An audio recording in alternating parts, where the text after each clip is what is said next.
There's a new sheriff in town. Well, not exactly. With Clay Helton being promoted to full-time head coach and USC football heading to the Pac-12 title, what are we wasting our time for? Let's get started.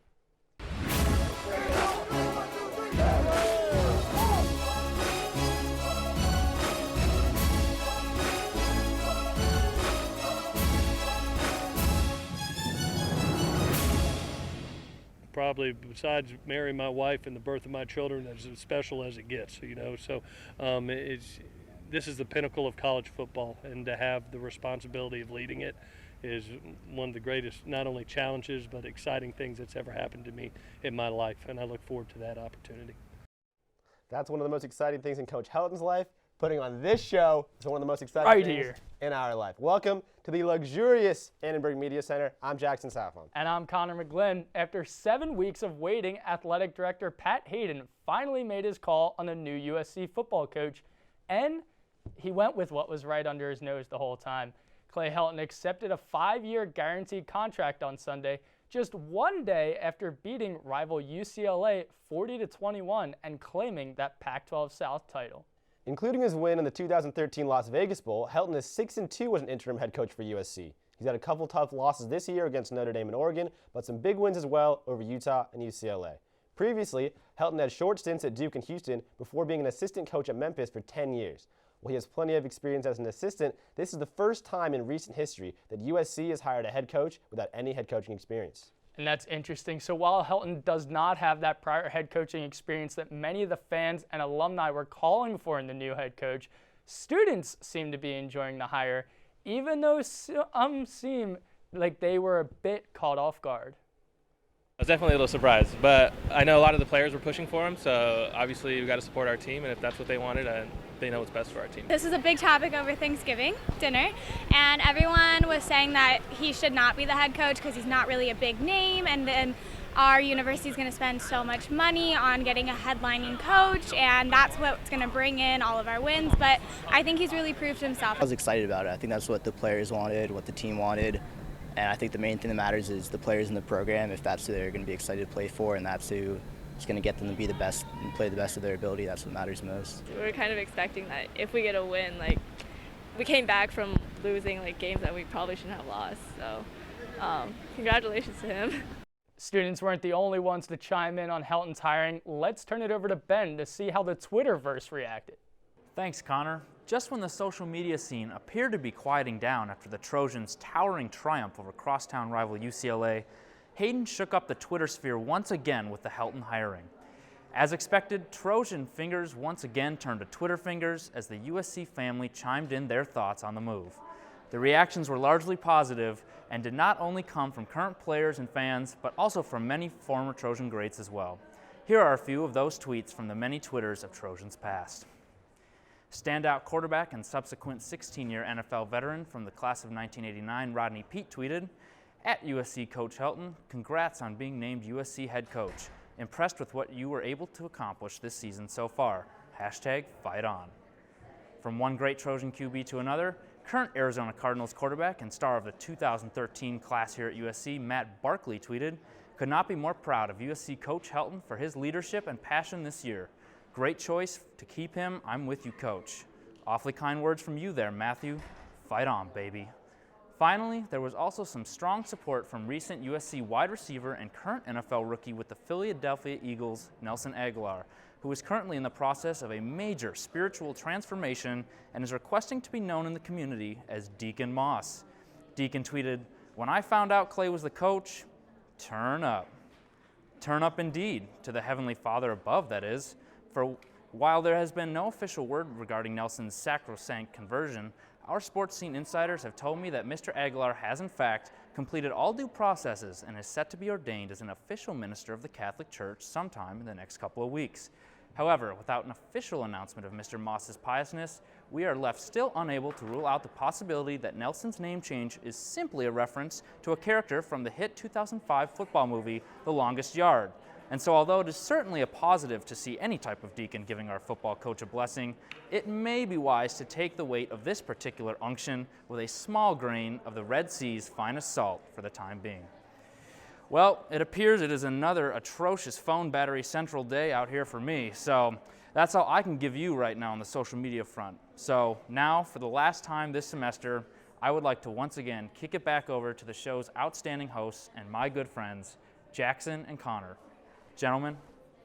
Joining us now to further discuss USC's hire of Clay Helton are Paolo Uggetti and Keely Eure. Thanks for joining us, guys. Let's get right into it. Keely, did USC make the right hire with Clay Helton?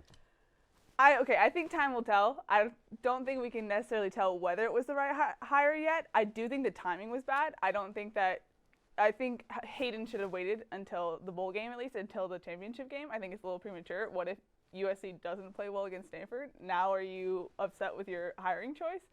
I don't know. The timing to me was just odd. I don't think that was the right decision. Is the upsetness more from Hayden, or is it from the fan base in kind of the booster type sense? I don't know. I mean, Helton acknowledged he's not a flashy name. I think a lot of the fans and boosters wanted a flashy name, especially because there's so many coaches that are available this season. But Helton does know the players. He does know USC. I don't know if USC would do well with another coaching change again, but that's just my opinion. I think for me, besides the timing, is kind of the reasoning, because it's obviously we saw what happened to Ed Orgeron a few years ago, where USC he won out but didn't win the UCLA game, so he didn't win out. And then USC didn't hire him because of that. And now to see Clay Helton win that game, win the UCLA game, and get the job, it's like, how much weight are you putting on that one game, and is that the right thing to do? But I thought it was interesting yesterday. Hayden specifically said, he was asked about the Orgeron situation. He specifically said that the Coach O situation a couple of years ago had absolutely no impact on the Helton decision. Well, yes, that's part of kind of what you have to say. In my opinion, like I think personally that USC did not want that kind of the fracture between the players and the institution again. We saw how players reacted when USC did not hire Ed Orgeron, and there's still some animosity between that. Some former players who still think Ed Orgeron should have been hired. So I think USC did not want any part of that kind of confrontation. So when Helton won the UCLA game, they were like, let's go and do it. And to go back to the timing issue, I think that if USC loses to Stanford, that's obviously troubling, and a lot of fans are going to be critical of the hire. But there is an out. You can fire a lot of the defensive staff, because if they lose, they're probably going to let up a lot of points to Stanford. So being able to get rid of some of the defensive staff gives them a little bit of an out there. Well, it's interesting that Paolo brought up the player aspect, because a lot of players have been very adamant about their support for Helton so far during this entire process, the whole 7 games. And Justin Davis specifically after practice today talked about what Helton means to this team. People outside really they might not know about him, but if they just met him, sat down 10 minutes with him, they would know that this is the right decision right now. So guys, the players obviously support Helton, but with the timing here, we kind of talked about it earlier, but how much added pressure does it put on this game for not only just Helton, but the team in general? I mean, we know that winning fixes everything. Obviously, the fact that he won the UCLA game was a big part of him getting the job. But now if he starts losing right away, people may want him to be the head coach, but if he doesn't win, if he doesn't start, and obviously we know next season we got Alabama at the first game of the season. So he's going to, USC took off the distraction of the Helton, of the impending coaching search, but then they put the pressure right back on him. So now he's going to have to go out and show that he was the right guy for the job. My favorite part of Helton's press conference yesterday was somebody brought up his next 3 games. It's going to be a Pac-12 Championship potentially, a Rose Bowl, and facing Alabama. And his response was, how great is this? Like, just laughing about it. I think that's a great kind of, it shows his true colors. I mean, that's what you want from your head coach. But I mean, is Hayden setting him up for failure? He has Stanford, potentially the Rose Bowl, and then Alabama.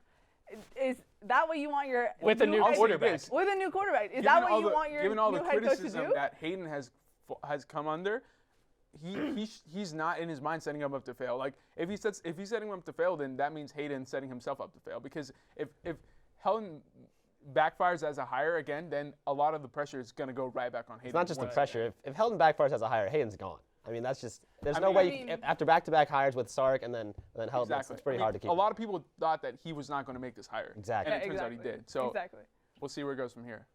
With USC's trip to the championship game this weekend, we wanted to give you a brief history of the Pac-12 Championship. In honor of the Pac-12 celebrating its 100-year anniversary, and the Trojans being Pac-12 South champs, here is the history of the Pac-12 Championship football game. In 2011, the conference added Colorado and Utah, which caused it to split into two 6-team divisions, the Pac-12 North on one side and the Pac-12 South on the other. This created a conference championship game. The game pits the champion of the Pac-12 North against the champion of the Pac-12 South. The first ever championship game was held on December 2nd, 2011, and one is held each year to determine the conference's season champion. As of 2014, the game is played at Levy Stadium in Santa Clara, California. Before this, the championship game was played at the home stadium of the division winner with the better record. Oregon, Stanford, and ASU hosted one of these 3 games. This is USC's first time in the Pac-12 Championship. The current Pac-12 champion is Oregon, but that will change on December 5th when USC and Stanford go head-to-head for the title. Look who's back. It's Paolo Uggetti, getting your pay's worth today. Definitely. Yeah, so thanks for joining me again here. So, Paolo, this Pac-12 championship game is a rematch of the mid-September game at the Coliseum where the Cardinals took down the Trojans 41-31. And Christian McCaffrey ran all over the USC defense that game, 115 yards on the ground. Kid kind of does it all. What makes his game so special? Well, there's a reason he's being considered as one of the Heisman contenders, possibly going to New York for the Heisman Trophy ceremony. And there's a reason guys like Sua Craven's out there today say he's like their Adore. And we know how explosive Adore can be. So Christian McCaffrey is much of the same. He can do it all, whether it's in the run game, the kickoff return game, even in the passing game. He's been able to really become Stanford's offense and lead them to this run that has them now in the Pac-12 Championship. And obviously, he just broke Reggie Bush's all-time all-purpose yards in a season, so that's a big praise there. Another part, obviously, we see that Stanford's offense, their run game is very potent, but so is USC's rush offense lately. They ran the ball more than twice the amount of passes last game, and Zach Banner talked about that and the run game specifically after practice today. Access is offensive line. It's amazing because the running back doesn't get through unless we open holes. It's just basic knowledge. So, I mean, and then as a player on the right side, when you run right 10 times in a row, I mean, you got to love that.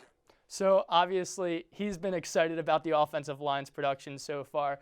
But last time the teams met, Stanford kind of had the edge at the line of scrimmage on both sides.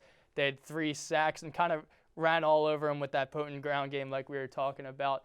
So, obviously, USC has been facing injuries. Cleo Rogers just went down with a high ankle sprain. They're on their 4th center now. Who has the advantage in this battle of the trenches? Well, USC has kind of really embraced this new tough mindset under, obviously, Coach Helton. And it's been seen in the offensive line that even though they've been depleted, they've been able to really get behind this run game. And that's why guys like Justin Davis were able to come in the game and finish off the game against UCLA with 130 yards on the ground. And they were able to really set the kind of the tempo for the game. And that they may be allowing a few sacks here or there. As you can see, they're 7th in the Pac-12 in sacks allowed. But when they establish the run game, the offense is able to move forward and really produce. As far as Stanford goes, they're not a team that really gets a lot of sacks, not a lot of pressure. So maybe that's something that USC can use to their advantage. But they're also a team on the offensive line that they protect Kevin Hogan really well. So if USC wants to stop both McCaffrey and Kevin Hogan and the Stanford offense, they're going to need to get some pressure on Kevin Hogan. Well, obviously, it's not only on the defensive line to make the big adjustments, but it's going to be on the secondary. And obviously, USC's secondary has been coming up big with some turnovers lately. What was crucial last week was USC winning the turnover battle 3-0, got 13 points off the turnovers. So there were no turnovers in the first game between these two teams. How do you think that that's going to play into this game? I think it's going to be a different game altogether. I think there will be turnovers, and that will be kind of a big part of where the game goes. Coach Helton has made an emphasis lately that USC needs to force turnovers and win the turnover battle, and they really have. As you can see, they're the first in the Pac-12 in the turnover margin. So for them to beat a team that's playing better than them right now and a team that's overall a better team, they're going to need to force some turnovers again, whether that's interceptions, like we saw in the UCLA game, or like we saw also in the UCLA game, the fumble and the return for a touchdown. Yeah, the big scoop and score. But obviously, Paolo, it's a sad time. You know why it's a sad time? Yes, last time. It's our last Paolo prediction. But just before we get to that, let's take a quick look at how you've done so far this season. Oh, man. A quick little Paolo's prediction. How's this game going to play out? I think it's going to be another shootout. I mean, if USC allowed 41 points to Stanford, I think that they're going to have a problem with ASU, who's a more fast-paced offense. We're going to see a lot of points. I do think that USC bounces back, though, and I think they get the win. I'm going to say 45-41. I think that they'll take care of the Thursday night game at home. I'll say 35-10 USC. Game, I think USC will fall. I'll say the Irish 24, Trojans 17. I think Utah pulls it out. I'm going to say 34-27.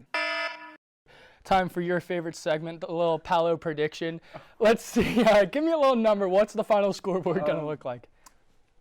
Let's go with, I think USC can go up to Cal and really have a big bounce, have a big game against the Bears. I'm going to say high scoring 37-31 USC.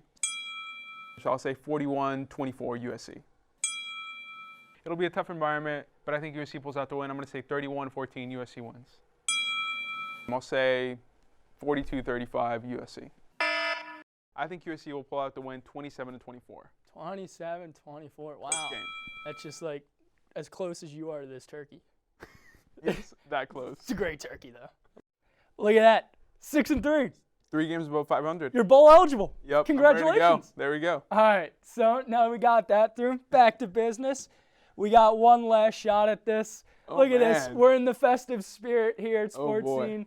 So what do you see? Do you see a replay of the game earlier in the season, or do you like USC getting a chance at the Rose Bowl on New Year's Day? Well, I think a lot of people are forgetting USC was up at halftime against Stanford in that game. So they clearly have the talent to go up there. I think they're riding a lot of emotion with this Clay Helton being officially hired. I'm gonna end the season on a positive note. I'll say USC can get the win. I'll say 28-24 USC. What was it? 28-24 USC. 28-24, 4-point game? Yeah, it's going to be a close one. That's a close one. Sending USC to the Rose Bowl. Obviously, Santa's going to be gone by that time, but you're going to be – are you riding the sleigh up north for the game? Yeah, I got the deer ready. We're ready to go. The reindeer ready. Look at that. We're going to be sending it over to a different sport going on a different court this time. The USC women's volleyball team enters the NCAA tournament as the #1 overall seed and the Pac-12 co-champions with a 30-2 record. While this is an accomplishment in itself, it's even more impressive considering the team was ranked number 22 in the preseason poll and picked to finish 5th in the conference. I'm now joined by Jody Storm Sullivan and Cooper Perkins to take a look at the women's volleyball team and their upcoming tournament matchup against Cleveland State. So as I said, USC's got the #1 overall seed in the tournament. They play the Vikings. How does the Cleveland State Vikings present any challenge to USC at all, guys? Well, I think when you look at the bracket, we're really not expecting a challenge of any sort until probably the 3rd round. Obviously, not to take anything away from Cleveland State. They're the Horizon League champions. But when you really look at the breakdown, probably not before Creighton or North Carolina comes to town is there really someone who could challenge USC. But that's to say you never know at these tournaments. Yeah, and if you were to look further back down in the tournament, later in the semifinal round, we could see either UW, which we've played them in the season. They're one of our only 2 losses. And you could also face Nebraska, which has the #4 seed in the tournament. So we've talked a lot about Sam Bricio this season, and rightfully so, as she was just named the Pac-12 Player of the Year. But what are the other strengths about the offense of this team? Outside of Bricio, they have sophomore Brittany Abercrombie. She plays that opposite. She really holds up that right side. Coach McKaylee has been talking about how she's been consistent, reliable, and she really kind of gets those kills in for the team. The last 4 matches, she's had 39 kills.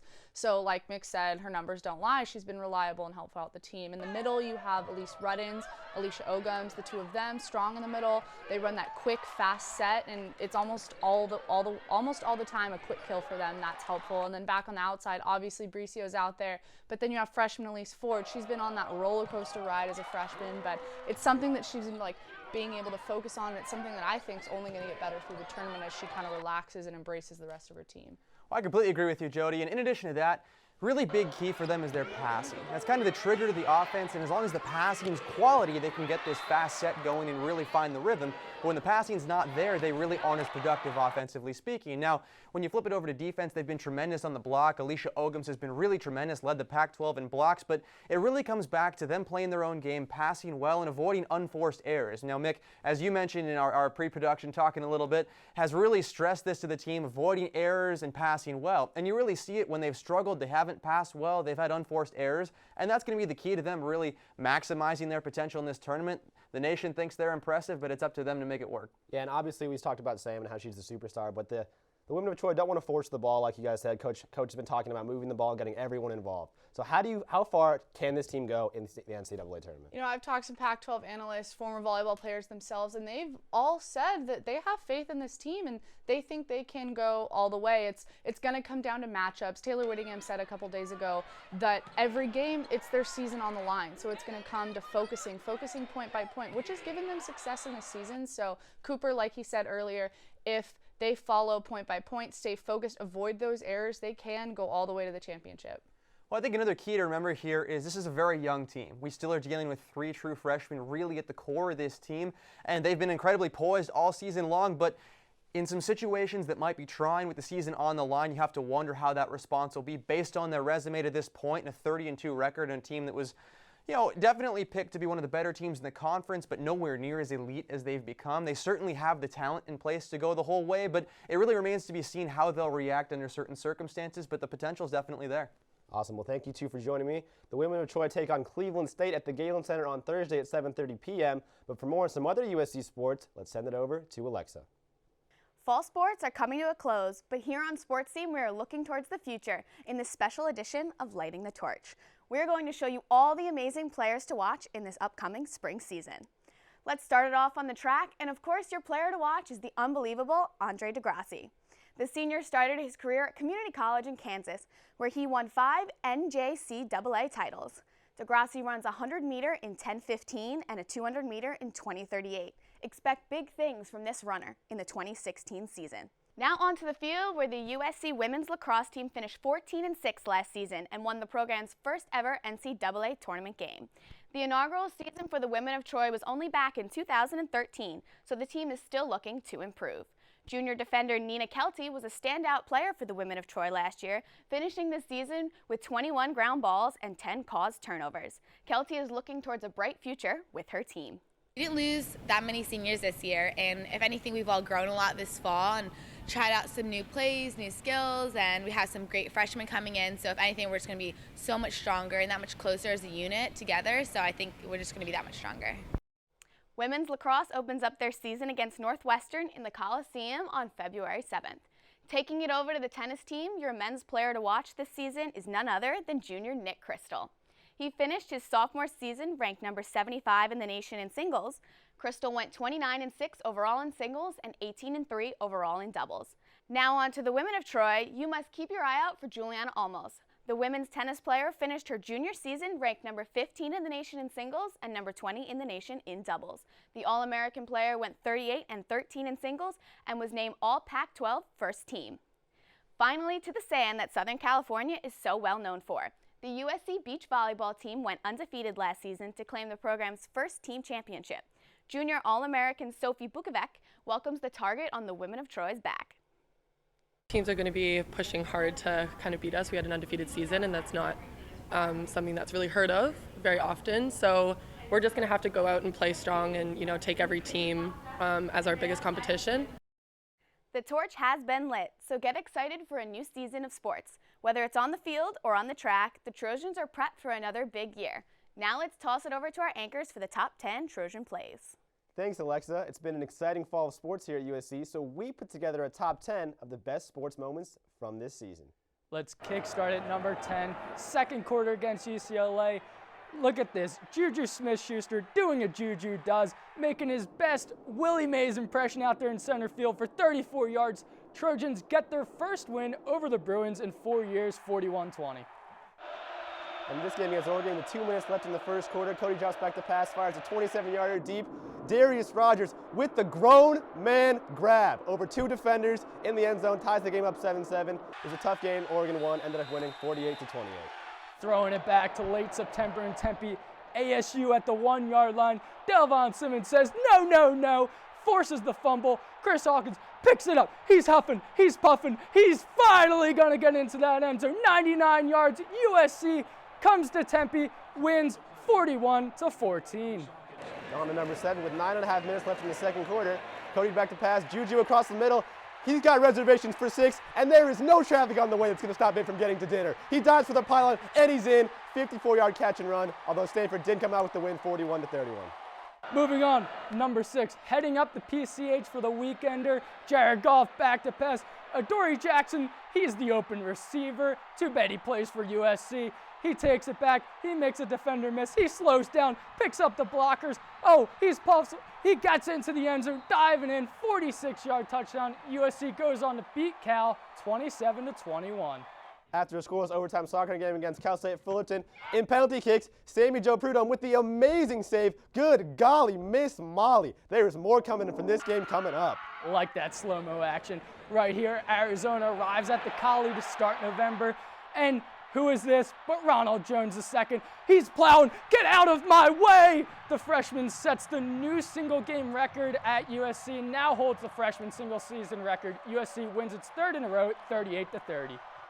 And 3 is a magic number, and Cam Smith had never had an interception in his career, but he had not 1, not 2, but 3 interceptions against Utah, and the second one, he took to the house. There was no way he was going to be stopped on his way to the end zone. Look at this grown man go. He's younger than we are up here, yet he's still scoring touchdowns for USC football. USC won that big game against Utah, 42-24. You had a lot of 3s in that highlights. I raise you more 3s. The same first-round game against CSU Fullerton. Have yourself a day. Morgan Andrews, the first one's mean, second one's aggressive, third one's just filthy and unright. First USC postseason hat trick, Women of Troy winning PKs 4-3. And they say 1 is the loneliest number, and Sam Bricio might be a little lonely at the top after this pipe shot. With this shot, she became USC's all-time leader in kills with 1,919. She now has over 2,000 in her career. USC came up big to beat the Beavers with a sweep 3-0 in this game. That's all we have for the top 10. You just saw the best moments from the USC athletes from this season. Now it's time to take at some of the worst moments from behind the sports scene. I didn't know that they had a camera following you the whole time. You know what, Connor? It is a special week. Thanksgiving.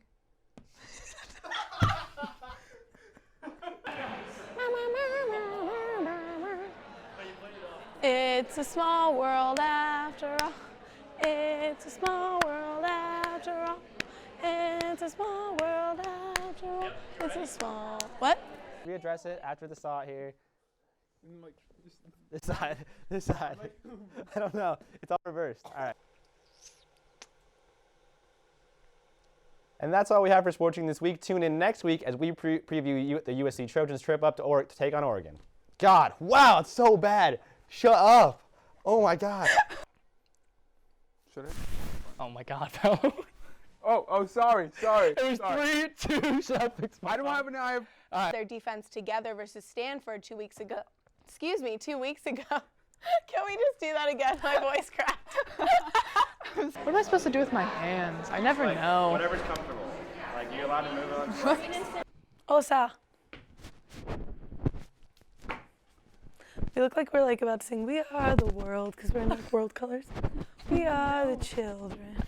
Why would that be the first thing you think of? Oh, look like a globe. And I smell something brewing. We've got another thing for you to... Oh, that's a rough one. It was a fun year for us at Sports Scene. We had a lot of fun putting on the show. But before we say goodbye to all you guys, I just want to say thank you to Connor McGlynn, who's going to be, for those of you who don't know, Connor's going abroad next semester, so he will not be part of the Sports Scene team. So a big thank you from everyone on the Sports Scene team for producing, for anchoring. We love you, man. Absolutely. It's going to be a tough one to leave here, and especially best co-anchor here, right here. But, yep, getting some oohs and ahs, but it's been a great run. A big thank you to everyone that has helped put this show together throughout the entire semester. And we here at Sports Scene wish you a happy holiday season. See you next year.